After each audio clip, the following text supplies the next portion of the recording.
C'est très bien passé, donc j'ai joué ce matin.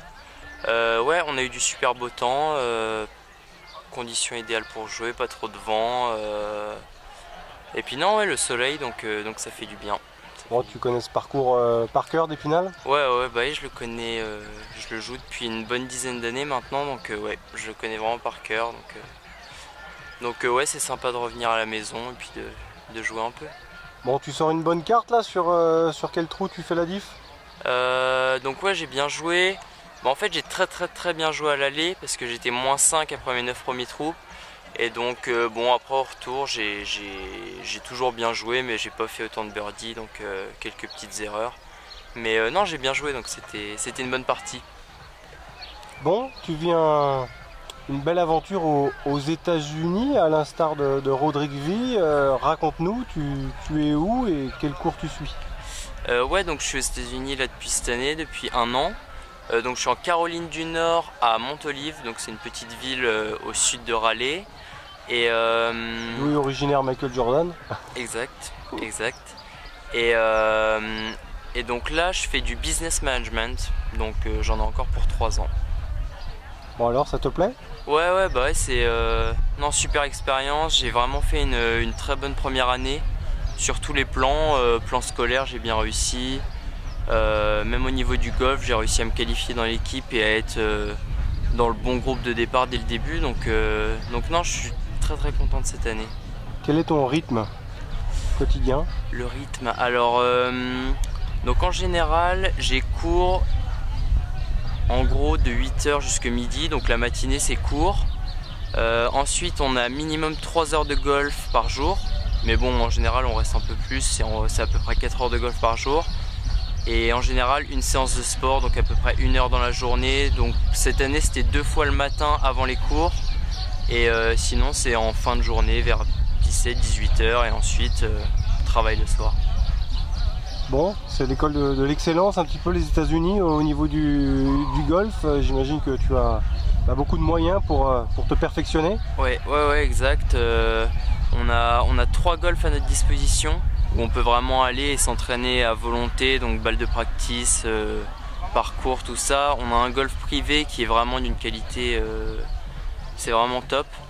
Et après sinon, ouais, tout est mis à notre disposition pour qu'on réussisse, donc que ce soit les profs avec les cours, tout ça, ou notre coach qui est là, ils ont beaucoup de budget pour nous aider, pour les déplacements, tout ça, donc non, il n'y a vraiment pas grand chose à redire sur l'organisation et ouais, la façon de faire à l'américaine.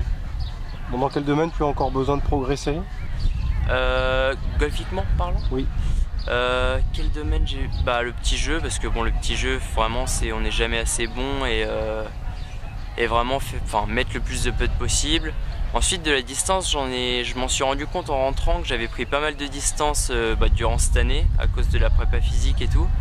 Mais bon, comme on voit à la télé, les plus forts les meilleurs tapent de plus en plus fort, donc pareil, prendre de la distance et puis être de plus en plus précis à tous les niveaux. Bon, les États-Unis, c'est un rêve pour beaucoup. Toi, tu prépares clairement l'avenir avec ton diplôme, ou alors dans un coin de ta tête, tu espères passer professionnel? Non, il y a quand même dans un coin de ma tête, j'aimerais passer pro. Après voilà, je me laisse les 3 années qui me restent. Et si je vois que je joue vraiment très bien et que j'ai moyen de passer professionnel et de gagner ma vie, je le ferai.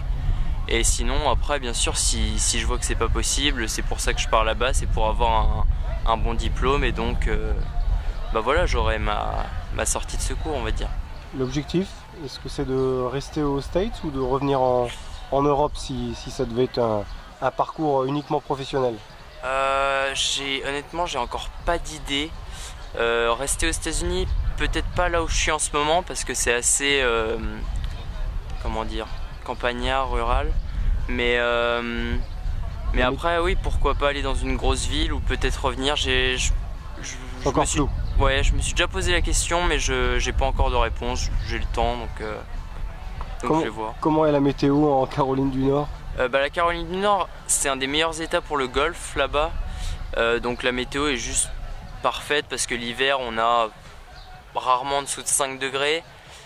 Bon, l'été là en ce moment il fait très très chaud, mais moi la période où j'y suis, mai et août, quand je reviens, on a 30 degrés, pas plus. Et l'herbe surtout des golfs est très différente, ce qui fait qu'elle est vraiment en super état, même l'hiver.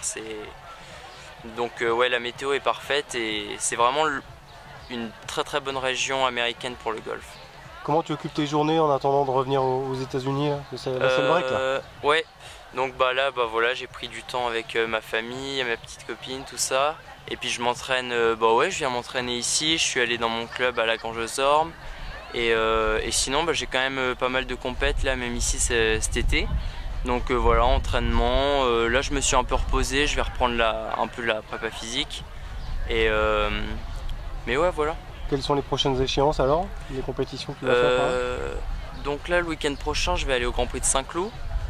Et après, là, j'ai fait une demande pour l'Alps Tour à Lagrange-aux-Ormes, donc le tournoi professionnel. Et ensuite, j'aurai les 2 tournois à Biarritz et Bayonne. Donc la tournée basse, c'est des très gros tournois amateurs français. Les dotations sont intéressantes au niveau amateur? Ouais, au niveau des points, nous pour le ranking, c'est vraiment intéressant. Même le tournoi pro, on peut marquer des points pour le classement amateur.